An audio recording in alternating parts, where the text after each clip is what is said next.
নমস্কার বন্ধুরা, আজ আমরা আলোচনা করব পঞ্চম শ্রেণীর আমাদের পরিবেশ থেকে ৩ নম্বর স্কুলের প্রশ্ন উত্তর নিয়ে। তো চলো ভিডিওটি শুরু করা যাক। দেখো, প্রথমে আছে সঠিক উত্তরটি নির্বাচন করে পূর্ণ বাক্যে উত্তর দাও। প্রথম প্রশ্ন, পুরু চামড়া দেখা যায় আমাদের পায়ের তলায়। নেক্সট প্রশ্নের উত্তর হবে গাছের সবুজ সুতোর মতো পাতাকে বলে আকর্ষক। নেক্সট প্রশ্ন, হাঁটুর নিচ থেকে গোড়ালি পর্যন্ত হাড়ের নাম হচ্ছে টিবিয়া ও ফিবুলা। একের দাগের 4-এর উত্তর হবে মাটির সজীব উপাদান হলো কেঁচো।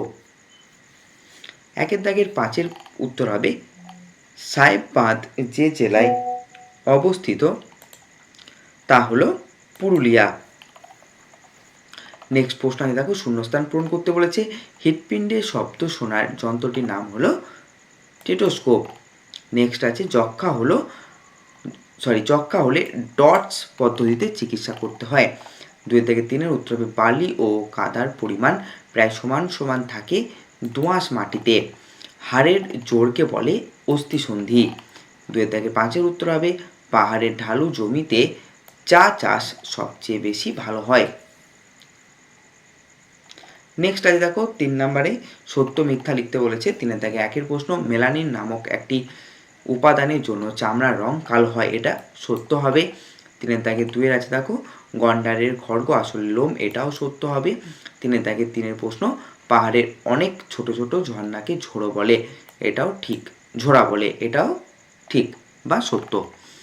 4 নম্বর আছে, দেখো বাম স্তম্ভের সঙ্গে ডান স্তম্ভ মিলিয়ে লিখতে বলেছে। অমেরুদণ্ডী প্রাণী প্রজাপতি হয়ে যাবে, রসিক বিল কোচবিহার হয়ে যাবে, ঔষধি গাছ সর্পগন্ধা হয়ে যাবে। 5-এর দাগের প্রশ্ন বলেছে যে কোনো একটি প্রশ্নের উত্তর দাও। প্রথম প্রশ্ন আছে ভূমিক্ষয় কিভাবে বন্ধ করা যায়, তার 3টি উপায় লেখো, একটি রাসায়নিক বিক্রিয়া উদাহরণ দাও। তো দেখে নাও, ভূমিক্ষয় রোধের 3টি উপায়: প্রচুর পরিমাণে গাছ লাগানো বা বৃক্ষরোপণ করা, 2 পাহাড়ের ঢালু গায়ে ধাপ চাষ করা, 3 চারণভূমিতে পশুচারণ নিয়ন্ত্রণ করা এবং ঘাস না তোলা। রাসায়নিক বিক্রিয়ার উদাহরণ হচ্ছে দুধে লেবুর রস দিলে ছানা কেটে যাওয়া একটি রাসায়নিক বিক্রিয়া, অথবা লোহার ব্রেকে মরচে ধরা একটি রাসায়নিক বিক্রিয়া। নেক্সট প্রশ্ন আছে, দেখো 5 থেকে 2 জীববৈচিত্র্য কাকে বলে, 2টি শিকারী মাছের নাম লেখো। জীববৈচিত্র্য কোনো একটি নির্দিষ্ট ভৌগোলিক অঞ্চলে বাস করা বিভিন্ন ধরনের উদ্ভিদ, প্রাণী এবং অণুজীবের সমাহার বা বৈচিত্র্যকেই জীববৈচিত্র্য বলা হয়। আর 2টি শিকারী মাছের নাম হলো শোল এবং বোয়াল।